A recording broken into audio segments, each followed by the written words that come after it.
ಎಲ್ಲ ಎನ್ಕ್ವೈರಿ ಮಾಡಿದ್ರಾ ಸರ್? ಮಾಡಿದ್ವಿ ಮೇಡಮ್. 150 ಶಿಪ್ಮೆಂಟ್ ಮಾಡಿದ್ದಾರೆ ಇವರು.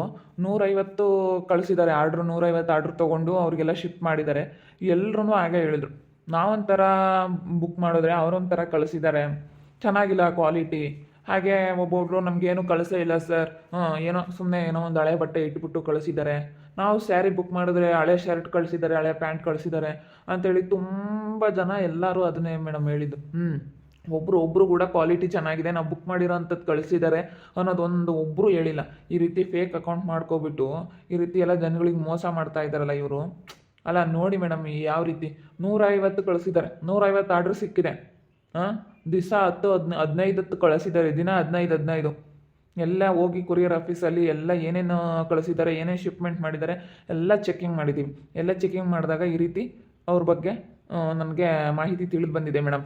ನೋಡಿ ಸರ್, ಎಂತೆಂಥವ್ರು ಇರ್ತಾರೆ. ಅದಕ್ಕೆ ಮತ್ತೆ ಯಾವತ್ತೇ ಆಗಲಿ ಆನ್ಲೈನ್ ಪೇಮೆಂಟ್ ಮಾಡಬೇಕಾದ್ರೆ ಸ್ವಲ್ಪ ಹುಷಾರಾಗಿರಬೇಕು ಅಂತ ಹೇಳೋದು. ಇದು ಸ್ವಲ್ಪ ಮಾಹಿತಿ ಕೊಡಬೇಕು ಸರ್ ಜನಗಳಿಗೆ. ಆನ್ಲೈನ್ ಪೇಮೆಂಟ್ ಮಾಡಬೇಕಾದ್ರೆ ತುಂಬ ಹುಷಾರಾಗಿರಬೇಕು. ಈ ರೀತಿ ಫೇಕ್ ಅಕೌಂಟ್ಗಳು ಮಾಡಿಕೊಂಡು ತುಂಬ ಜನಕ್ಕೆ ಮೋಸ ನಡೀತಾ ಇದೆ, ಮೋಸ ಆಗ್ತಾ ಇದೆ. ಎಚ್ಚರಿಕೆಯಿಂದ ಪೇಮೆಂಟ್ ಮಾಡಬೇಕು. ಇಲ್ಲ ಕ್ಯಾಶ್ ಆನ್ ಡೆಲಿವರಿ ಮಾಡಬೇಕು. ಬಂದು ನೋಡಿದ ತಕ್ಷಣ ಆಮೇಲೆ ಅದರೊಳಗಡೆ ಏನಿದೆ ಏನು ಅಂತೇಳಿ ಕ್ಯಾಶ್ ಆನ್ ಡೆಲಿವರಿ ಮಾಡಬೇಕು. ಆನ್ಲೈನ್ ಪೇಮೆಂಟ್ ಮಾಡೋದಕ್ಕಿಂತ ಮುಂಚೆ ಎಲ್ಲರೂ ತುಂಬ ಸತಿ ಯೋಚನೆ ಮಾಡಬೇಕಂತ ಜನಗಳಿಗೆ ಸ್ವಲ್ಪ ಇನ್ಫಾರ್ಮೇಷನ್ ಕೊಡಬೇಕು ಸರ್. ಈಗ ಗೊತ್ತಾಗೋದಿಲ್ಲ, ಅಲ್ಲಿ ಈಗ ಅವರು ಫೋನಲ್ಲಿ ಚೆನ್ನಾಗಿ ಕಾಣಿಸೋ ಥರ ಹಾಕ್ಬಿಡ್ತಾರೆ. ಯಾವುದೇ ಆಗಲಿ ಚೆನ್ನಾಗಿ ಕಾಣಿಸ್ತಾ ಐತೆ, ಈ ರೀತಿ ಬರುತ್ತೆ, ಈ ರೀತಿ ಬಾರ್ಡ್ರ್ ಬರುತ್ತೆ, ಅದು ಸೆರಗು ಬರುತ್ತೆ, ಯಾವುದೇ ಒಂದು ಅಡ್ವರ್ಟೈಸ್ ಆಗಲಿ ತುಂಬ ಚೆನ್ನಾಗಿ ತೋರಿಸ್ಬಿಡ್ತಾರೆ. ನೋಡಿದ ತಕ್ಷಣ ಅವ್ರಿಗೆ ಇಷ್ಟ ಆಗಿಬಿಡ್ಬೇಕು, ಆ ರೀತಿ ತೋರಿಸ್ತಾರೆ. ಆವಾಗ ಜನಗಳಿಗೆ ತೊಗೊಬಿಡ್ಬೋದಲ್ಲ, ಚೆನ್ನಾಗೈತಲ್ಲ ಅಂತ ಹೇಳಿ ತುಂಬ ಒಂಥರ ಆಸೆ ಬಂದ್ಬಿಡುತ್ತೆ. ಆವಾಗ ಈ ರೀತಿ ಮೋಸ ಹೋಗ್ತಾ ಇದ್ದಾರೆ ತುಂಬ ಜನ.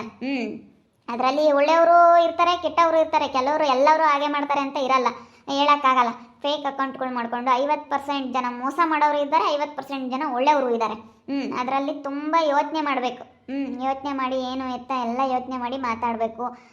ಯೋಚನೆ ಮಾಡಿ ನಾವು ದುಡ್ಡು ಪೇ ಮಾಡಬೇಕು. ಜನಗಳಿಗೆಲ್ಲ ಸ್ವಲ್ಪ ಮಾಹಿತಿ ಕೊಡಬೇಕು ಸರ್. ನೋಡಿ, ಈ ರೀತಿ ಮಾಡ್ತಾ ಇದ್ರೆ 150 ಅಂತಂದರೆ ಏನಾಯ್ತು ಸರ್, ನೀವೇ ಯೋಚನೆ ಮಾಡಿ. ಎಲ್ಲ 2,000, 1,800, 2,000 ತೊಗೊಂಡಿದ್ದಾರೆ ಮೇಡಮ್. ಎಲ್ಲ 150 ಆರ್ಡ್ರಿಗೆ ಹೆಚ್ಚು ಕಡಿಮೆ ಇವತ್ತು 3 ಲಕ್ಷ ದುಡ್ಡಾಗುತ್ತೆ. 3 ಲಕ್ಷ ದುಡ್ಡಾಗುತ್ತಲ್ಲ, ಇಷ್ಟೊಂದು ದುಡ್ಡು ಇವರು ಹೆಂಗೆ ದುಡ್ಕೊಂಡಿರ್ಬೋದು ನೋಡಿ ಮೇಡಮ್.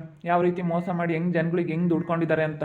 ಅಬ್ಬಾ ಅಲ್ಲ ನೋಡಿ, ಇವಾಗ 3 ಲಕ್ಷ ದುಡ್ಡು ಎಷ್ಟು ದಿವಸ ದುಡ್ಕೋಬೇಕು. ಇವ್ರು ಮಾಡ್ತಾ ಇರೋದು ಈ ತಿಂಗಳಿಂದ ವ್ಯಾಪಾರ ಮಾಡ್ತಾ ಇದ್ದಾರೆ. ಈ ರೀತಿ ಎಲ್ಲ ಫೇಕ್ ಮಾಡಿಬಿಟ್ಟು ಜನಗಳಿಗೆ ಯಾವ ರೀತಿ ಯಾಮಾರಿಸ್ತಾ ಇದ್ದಾರೆ ನೋಡಿ ಮೇಡಮ್. ಎಂಥ ಜನಗಳು ಇರ್ತಾರೆ. ಹಂಗಾದ್ರೆ ಯಾರ್ಯಾರಿಗೆಲ್ಲ ಮೋಸ ಆಗಿದೆ ಸರ್, ಅವ್ರ ನಂಬರೆಲ್ಲ ತೊಗೊಬಿಟ್ಟು ಎಲ್ಲ ನಮಗೆ ಮಾಹಿತಿ ಸಿಗುತ್ತೆ. ಅದೆಲ್ಲ ತೊಗೊಬಿಟ್ಟು ಇವಾಗ ಎಲ್ಲರಿಗೂ ಫೋನ್ ಮಾಡಿದಿರಲ್ಲ, ಆ ನಂಬರೆಲ್ಲ ತಿಳ್ಕೊಬಿಟ್ಟು ಎಲ್ಲ ಅಮೌಂಟನ್ನು ಪೇ ಆಗಬೇಕು ಸರ್. ಇವ್ರ ಕಡೆಯಿಂದ ಎಲ್ಲ ಅಮೌಂಟನ್ನು ಪೇ ಆಗಬೇಕು. ಇವರೆಲ್ಲ ಅಮೌಂಟನ್ನು ಕೊಡಬೇಕು ಸರ್.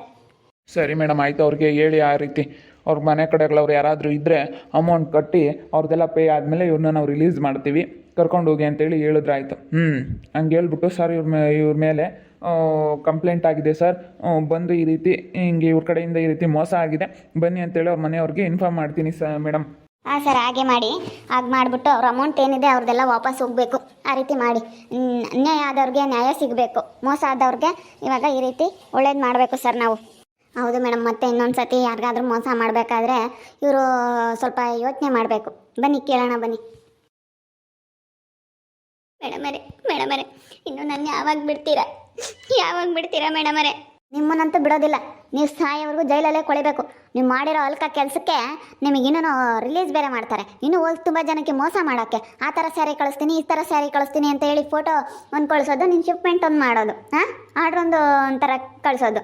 ಈ ರೀತಿ ಮಾಡಿದ್ರೆ ಈ ಜನಗಳಿಗೆ ಈ ರೀತಿ ಮೋಸ ಮಾಡ್ತಾ ಇದ್ರಲ್ಲ, ನಿಮಗೆ ಗೊತ್ತಾಗಲ್ವಾ? ಎಷ್ಟು ಆರ್ಡ್ರ್ ಕಳಿಸಿದ್ದೀರಾ ನೀವು, ಎಷ್ಟು ಶಿಪ್ಮೆಂಟ್ ಮಾಡಿದ್ದೀರಾ ಎಲ್ಲ ಒಪ್ಕೊಂಡ್ರೆ ಸರಿ. ನೀನು ಒಪ್ಕೊಂಡ್ರೆ ನಾವು ರಿಲೀಸ್ ಮಾಡ್ತೀವಿ. ನೀನು ಏನಿದೆ ಅದನ್ನ ಒಪ್ಕೊಂಬತ್ತು ಕಲಿ, ಸರಿನಾ? ಫಸ್ಟ್ ನೀನು ಏನು ತಪ್ಪು ಮಾಡಿದೆ ಅದನ್ನ ಒಪ್ಕೊಳ್ಳೋದು ಕಳಿ. ನೀನು ಏನಂತ ಹೇಳಿದೆ, ಇದೊಂದೇನೋ ಬೈ ಮಿಸ್ಟೇಕ್ ಆಗಿ ತಪ್ಪಾಗಿದೆ ಮೇಡಮ್, ಬಿಡಿ ಇದೊಂದೇನೋ ಕ್ಷಮಿಸ್ಬಿಡಿ, ಏನೋ ಮಿಸ್ ಆಗಿದೆ ಅಂತ ಹೇಳಿದೆ.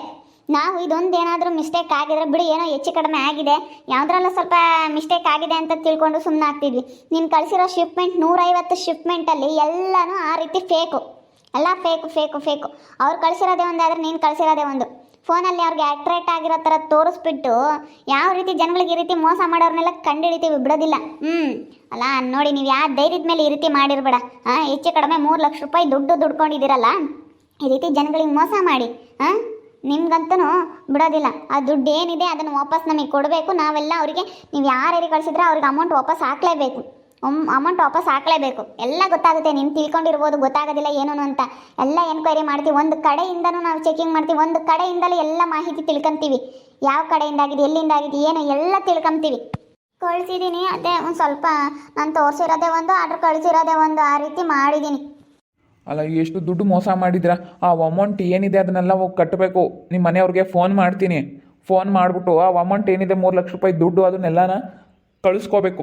ಇವಾಗ 1800 ರೂಪಾಯಿ ತೊಗೊಂಡಿದ್ದೀರಾ, ಒಬ್ಬೊಬ್ರಿಗೆ 2-2 ಸಾವಿರ ದುಡ್ಡು ಅಮೌಂಟ್ ಹಾಕ್ಬೇಕು. ಇವಾಗ 150ಕ್ಕೆ 3 ಲಕ್ಷ ದುಡ್ಡು ಆಗುತ್ತೆ. 3 ಲಕ್ಷ ದುಡ್ಡು ಇವಾಗ ಕಳಿಸ್ಲೇಬೇಕು. ಅಲ್ಲ ಸರ್, 1600 ರೂಪಾಯಿ ಸರ್ ಕಳಿಸ್ಕೊಂಡಿರೋದು ನಾನು ಅವ್ರ ಹತ್ರ. 1600 ರೂಪಾಯಿ ಸರ್. ಇವತ್ತು ನಾನು ಇರೋ ಸತ್ಯ ಒಪ್ಕೊಂತೀನಿ. 1600 ರೂಪಾಯಿ ಕಳಿಸ್ಕೊಂಡು ಎಲ್ಲರ ಹತ್ರ ನಾನು ಒಂದು 200 ರೂಪಾಯಿ ಶಿಪ್ಮೆಂಟ್ ಚಾರ್ಜ್ ತೊಗೊಂಡಿದ್ದೀನಿ. 1800 ರೂಪಾಯಿ ತೊಗೊಂಡಿದ್ದೀನಿ. 1800 ರೂಪಾಯಲ್ಲಿ ಇವಾಗ ನನಗೆ ಪ್ಯಾಕಿಂಗ್ ಕವರು ಅದಕ್ಕೆಲ್ಲ ಬೇಕಾಗಿರೋ ಅಂಥದ್ದು ಮತ್ತು ಎಲ್ಲ ಎಷ್ಟೊಂದು ಇರುತ್ತಲ್ಲ ಸರ್, ಅದನ್ನೆಲ್ಲ ನಾನು ಖರ್ಚೆಲ್ಲ ತೊಗೊಂಡು 1800 ರೂಪಾಯಿ ತೊಗೊಂಡಿದ್ದೀನಿ. 150 ಶಿಪ್ಮೆಂಟ್ ಕಳಿಸಿದ್ದೀನಿ ಸರ್, 150 ಕಳಿಸಿದ್ದೀನಿ. ಏನೋ ತಪ್ಪಾಯಿತು, ಏನೋ ಬಿಡು, ಗೊತ್ತಾಗಲ್ಲ ಅಂತ ಮಾಡಿದೆ. ಈ ರೀತಿ ತಪ್ಪು ಮಾಡಿದ್ದೀನಿ ಮೇಡಮ್, ಒಪ್ಕೊತೀನಿ. ನಾನು ರಿಲೀಸ್ ಮಾಡಿ ಮೇಡಮ್. ರಿಲೀಸ್ ಮಾಡ್ತೀವಿ. ನೀನು ಫಸ್ಟು ಅಮೌಂಟ್ ಏನಿದೆ ಅದನ್ನು ಪೇ ಮಾಡಬೇಕು. 1800 ರೂಪಾಯಿ ಕಳಿಸ್ಕೊಂಡ್ರು ಇಷ್ಟು ದಿವಸ ಅವ್ರಿಗೆ ನೀನು ಮೋಸ ಮಾಡಿರೋದಕ್ಕೆ 200 ರೂಪಾಯಿ ಅವ್ರಿಗೆ ಎಕ್ಸ್ಟ್ರಾ. ಅವ್ರ ದುಡ್ಡು, ಅವ್ರ ಅಮೌಂಟ್ ಕಳ್ಕೊಂಡಿದ್ದಾರೆ ತಾನೇ ಅವರು. ಏನೋ ಬಿಡು ಕಳಿಸ್ತಾರೆ ಅಂತೇಳಿ ನಂಬಿಕೆ ಇಟ್ಟು ನಿಮಗೆ ಅಮೌಂಟ್ ಪೇ ಮಾಡಿದ್ದಾರೆ ತಾನೇ. ಆನ್ಲೈನ್ ಪೇಮೆಂಟ್ ಮಾಡಿಸ್ಕೊಂಡಿದ್ಯಾ ತಾನೇ ನೀನು? ಆನ್ಲೈನ್ ಪೇಮೆಂಟ್ ಮಾಡಿಸ್ಕೊಬಿಟ್ಟು ಜನಗಳಿಗೆ ಈ ರೀತಿ ಮೋಸ ಮಾಡಿದ್ರೆ ಅವ್ರು ನಿನ್ನ ನಂಬಿ ಅಮೌಂಟ್ ಹಾಕಿರ್ತಾರೆ. ಅದಕ್ಕೆ ತಕ್ಕನಂಗೆ ನೀನು ಅದು ಏನಿದೆ ಅದನ್ನು ಮಾಡಿಕೊಡ್ಬೇಕು ತಾನೆ. ನೀನು ಮಾಡಿರೋ ಮೋಸಕ್ಕೆ 200 ರೂಪಾಯಿ ಅವ್ರಿಗೆ ಎಕ್ಸ್ಟ್ರಾ ಕೊಡಬೇಕು. 2-2 ಸಾವಿರ ದುಡ್ಡು, 150 ಶಿಪ್ಮೆಂಟ್ಗೆ 2-2 ಸಾವಿರ ದುಡ್ಡು ಹಾಕ್ತೀನಿ ನಾನು. 2-2 ಸಾವಿರ ವಾಪಸ್ ಹಾಕ್ತೀನಿ. 2 ಸಾವಿರ ಕಟ್ಟಲೇಬೇಕು ಒಬ್ಬೊಬ್ರಿಗೆ ನೀನು. ಅದೇನಿದೆ 150 ಶಿಪ್ಮೆಂಟ್ ಏನು ಕಳಿಸಿದೆಯಾ, ಅದು ಏನಿದೆ ಅದನ್ನೆಲ್ಲ ವಾಪಸ್ ಹಾಕಲೇಬೇಕು ಅಷ್ಟೇ. ಅಲ್ಲ ನೋಡಿ, ಯಾವ ರೀತಿ ಮೋಸ ಮಾಡಿದ್ಯಾ ನೀನು ಜನಗಳಿಗೆ. ನಿನಗೇನೇನು ಭಯ ಅನ್ನೋದಿಲ್ವಾ?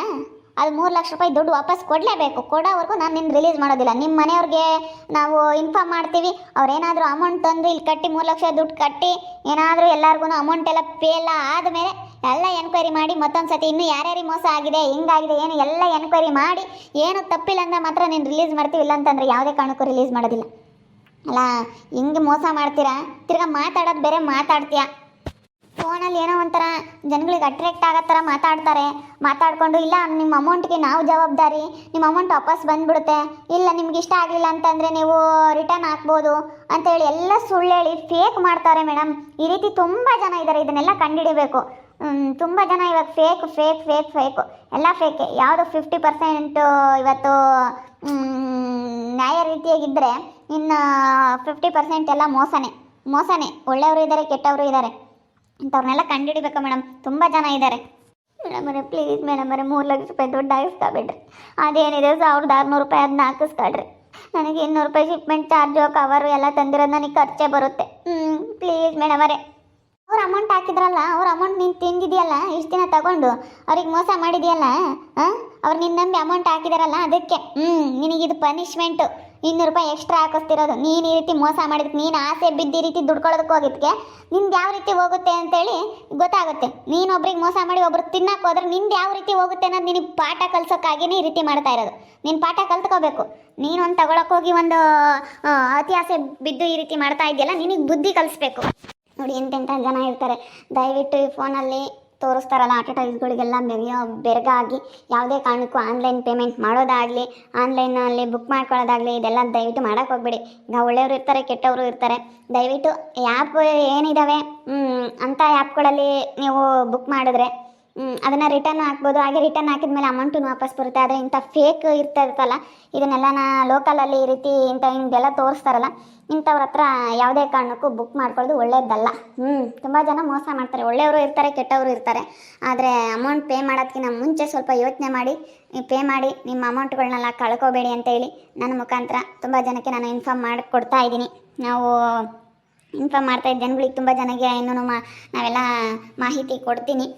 ನೋಡಿ ಯಾವ ರೀತಿ ಮೋಸ ಮಾಡಿದ್ದಾರೆ ಇವರು ಅಂತೇಳಿ. ನೋಡ್ತಾ ಇರಿ, ನೆನೇನಾಗ್ಬೋದು ಅಂತ ಮುಂದಿನ ಭಾಗದಲ್ಲಿ ನೋಡ್ತಾ ಇರಿ. ಹಾಗೆ ವಿಡಿಯೋ ಬಗ್ಗೆ ನಿಮ್ಮ ಅಭಿಪ್ರಾಯನ ಕಮೆಂಟ್ ಮಾಡಿರಿ. ಹಾಗೆ ವಿಡಿಯೋ ಇಷ್ಟ ಆಗಿದ್ರೆ ಲೈಕ್ ಮಾಡಿ, ಶೇರ್ ಮಾಡಿ. ನಮ್ಮ ಚಾನಲ್ ಯಾರು ಸಬ್ಸ್ಕ್ರೈಬ್ ಮಾಡ್ಕೊಂಡಿಲ್ಲ ತಪ್ಪದೆ ಕೂಡಲೇ ಸಬ್ಸ್ಕ್ರೈಬ್ ಮಾಡ್ಕೊಳ್ಳಿ. ಓಕೆ ವೀಕ್ಷಕರೇ, ಧನ್ಯವಾದಗಳು.